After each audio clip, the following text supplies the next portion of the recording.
with Lizzie, powered by the China Project. I'm your host, Lizzie. Joining me today is Abbey Heffer. Abbey, you're a China scholar. You study authoritarianism, the relationship between the central regime in Beijing and diverse local governments across China. Your PhD project focuses on how local policy experimentation has changed Jinping. But before we talk about all that, you have another project called the Open Bookshelf. Can you tell us a little more about that project? Yeah, so the Open Bookshelf is it's across platforms. It's on TikTok, it's on Instagram, I'm on Twitter as well. And the aim is to decontextualize a few buzzwords, the kind of political buzzwords that come with baggage, and explain them in a more normal way. So a lot of these buzzwords are kind of thrown around without those who use them really knowing what they mean. And I don't just mean that they're used inaccurately, it's that these words have then become shorthand for everything that we as a kind of in-group don't really want to be affiliated with, like authoritarianism, for example. Mm-hmm. And in the context of authoritarianism, I think this does a huge disservice to those who live the reality of authoritarian governance, whether that's at home or abroad. One of the areas that I focus on is protest in China. And protesters in China, we really love to portray them as these passive receivers of state repression, rather than as political agents aware of both the risks but also the opportunities involved in an act of protest. And we know that some protesters actively exploit the local government tendency to repress first and give concessions later. It gives them leverage in negotiation processes, but that's not something that's really talked about, because our mainstream understanding of authoritarianism erases this innovation and this ingenuity on the part of ordinary Chinese citizens in favor of a story that centers the authoritarian state and not a lot else. And I personally worry that when we center authoritarian regimes as a sort of focal point of, well, at least we're not like them in politics, we blind ourselves to a lot of the authoritarian practices that our own regimes perpetuate. And to come back again to the issue of protest, I'm not sure if you're aware of the current clampdown, as our own government calls it, on protest in the UK. Mm-hmm. Some public figures like union leaders have compared our clampdown to how protest is handled in countries like Russia and China, so authoritarian regimes. And in the public discourse, when this comparison kind of sits at the regime level, I'm not really convinced it's a very valid comparison for a start. I mean, the UK government's repression of protest is significantly lower than China's. But if we break it down and we look at individual authoritarian practices, like I talk about a lot on the Open Bookshelf, so in this case, it would be the UK government's legislation, which allows the sitting government, rather than the independent judiciary, to decide which acts of protest are illegal or not in each case. Suddenly the comparison becomes maybe too real.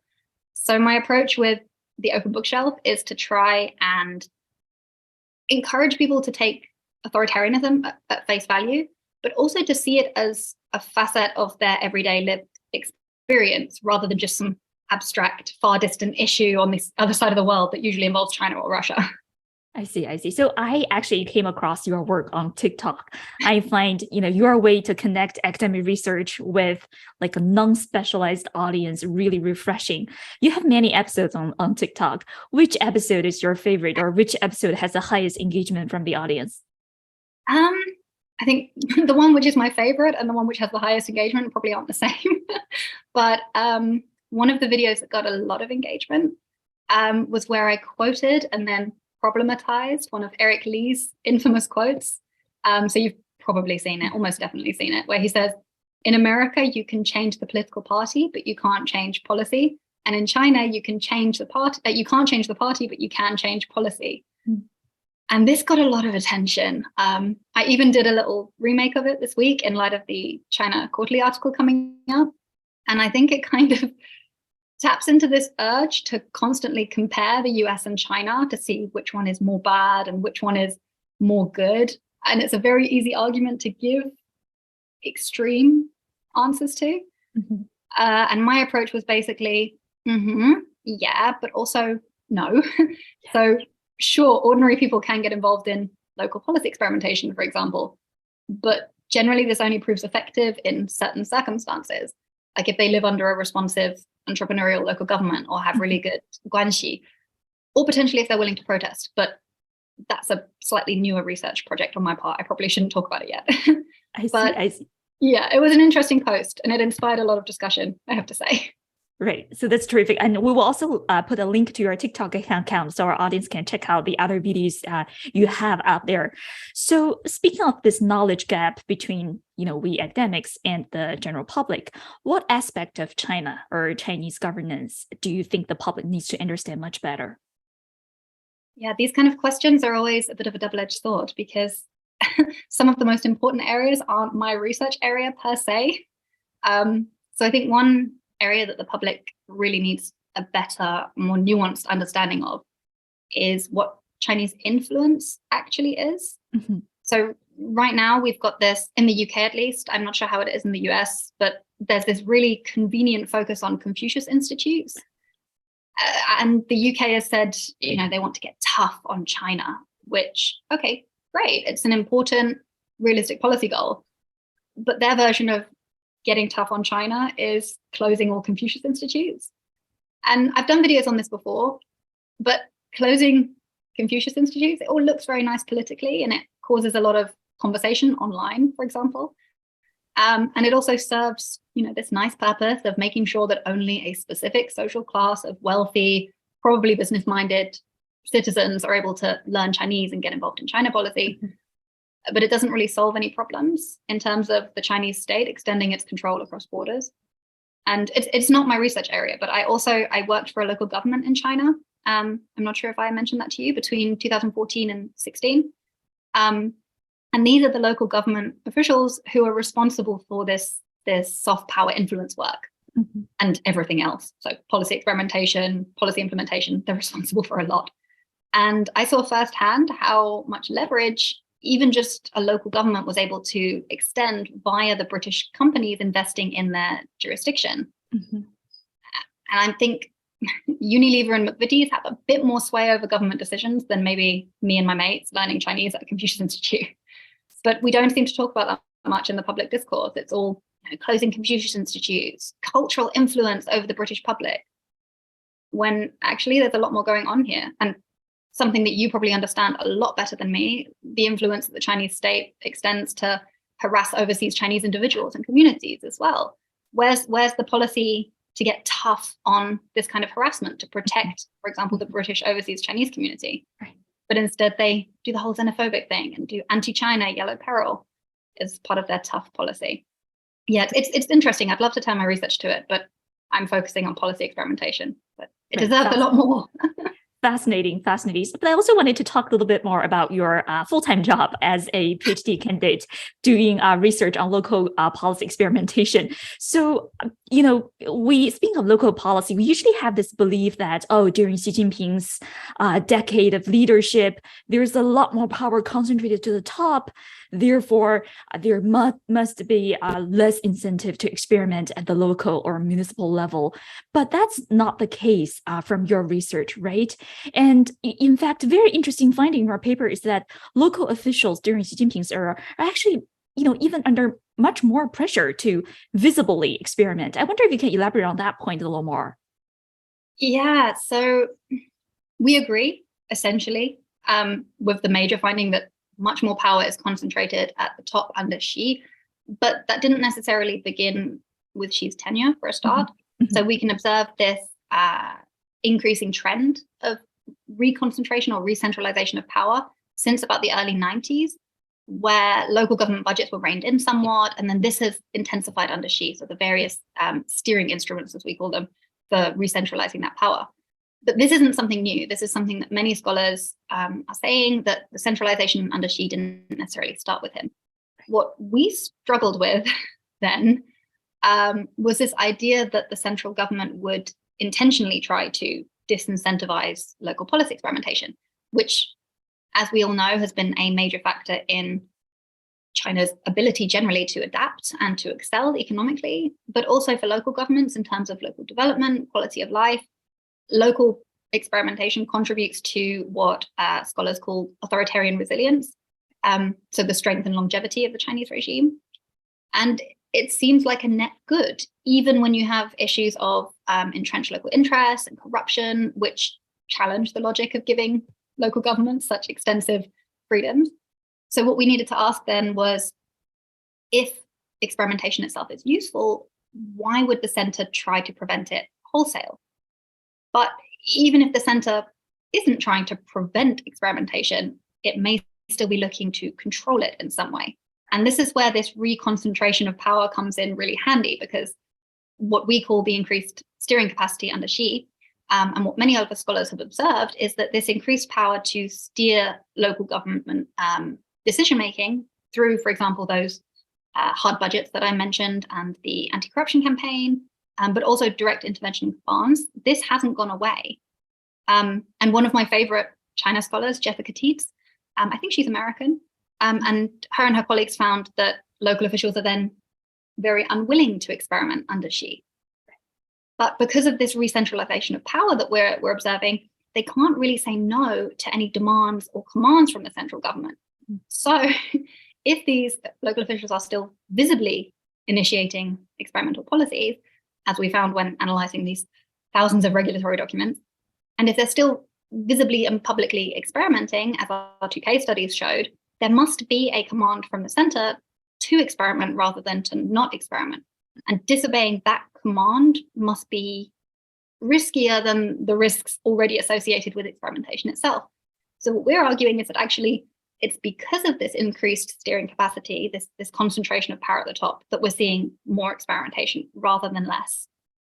And as for the visibility aspect of that question, one thing that we did not set out to cover, but something that we have assumptions about, is whether or not this mandated experimentation actually leads to quality innovation or quality policy solutions. So one aspect of the experimental policy process, I'm sure you're familiar with this, that has been studied a lot, is how local policy experiments diffuse to the higher level. So there's a great study by another one of my favorite China scholars, Min, where she details how successful local experiments are later integrated into national policymaking. And one of the biggest examples is, of course, reform and opening up, which started in Guangdong and Fujian in the immediate aftermath of Mao's death. So very interesting time to be studying policy experimentation. But this is seen as a marker of successful experiments, and it leads to a diversity of central policy.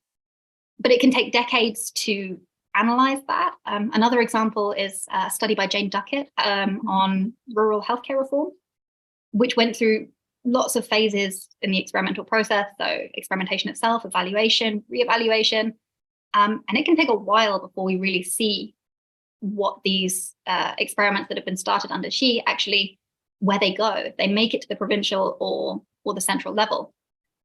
So yeah, when I say visible experimentation, I'm not speaking to how genuinely innovative that experiment might be, because genuine innovation is really risky. And one of the big things we looked at was how risk-averse officials who are forced to experiment, not because they necessarily are willing to or because they have a great idea, but in compliance with these central commands, they might then turn to more, I think Isa Ding calls it performative governance or more performative experimentation, to reduce their exposure to this personal risk while still visibly experimenting, which would then have this knock-on effect that less local experiments make their way up the provincial or even to the national level. So less successful experimentation is going on that would genuinely contribute to central policy innovation. So that's fascinating. A caveat there. Fascinating. So we will also put a link to your research article. Our interested audience can also take a look. I think it's super interesting that you are studying Chinese politics, not at the top level, not just at the top level, but also at the subnational level. Why do you think that approach is important? And what are some of the surprising findings you've discovered in your research when you sort of zoom into the local and the municipal level of policymaking? Yeah, as soon as I saw this question, I thought, oof, this is going to be a big, this is the meaning of my life, basically. So I think you miss out on a lot if you've got only sort of your eyes on the central government or what Xi Jinping is up to. Mm-hmm. We all know China is this huge country with huge variation in local administrative and power structures. The way that the local governance system works in Xinjiang is an entire world away from how local governance works in Jiangsu or in Fujian. And I think, and this kind of ties in with what I was saying about researching authoritarian practices rather than just authoritarian regimes, which I know Marlies Glacius in Amsterdam, I believe, is working on. And I talk about it a lot on the Open Bookshelf. But I think there's a lot that goes on at the subnational level, particularly in China, which, especially in terms of responsive or even nominally democratic processes or practices, it could be praised. This could be something where we could do some really, fruitful signaling work as an international community to highlight these positive cases of responsive or progressive subnational government and indicate to other governments what practices and policies could earn them sort of international praise, perhaps higher levels of international cooperation. But, and this is really important, even when we're studying Chinese politics at the subnational level, you can never not be aware of what's going on at the top. So no matter what aspect of subnational politics you're looking at, it's always, subject to the shadow of hierarchy, which, it's why we decided actually to repurpose quite an old German political theory, so political steering theory that we mentioned in the article, which looks at subnational politics without losing sight of the national, so simultaneous perspective. Maybe an easier way to explain what I'm trying to say is maybe an example, like we all know about the local experiments with direct elections, direct democracy. You've probably heard of these local township elections that just spread all across the country in the Hu Jintao era. There were thousands of cases, and it really looked like it was going to spread upwards, become national policy. And scholars of the experimental policy process were so excited about all of this. And then there's a great study by Ma and Pang. I'll have to look up the reference to give it to you, but I think it's Rosemary Pang, which looks at how central intervention under Xi put a stop to these experiments and imposed a centrally approved version of elections rather than those which developed locally. So local experimentation and subnational Chinese politics, they exist under this constant threat, for better or for worse, of central intervention. And sometimes it, puts a stop to these seemingly democratic developments at the local level. But sometimes that intervention is also to punish local officials for repressing protesters too harshly. But either way, there's always this risk of central intervention that conditions and influences all these local policy behaviors. And this relationship is it gives me life, like watching that relationship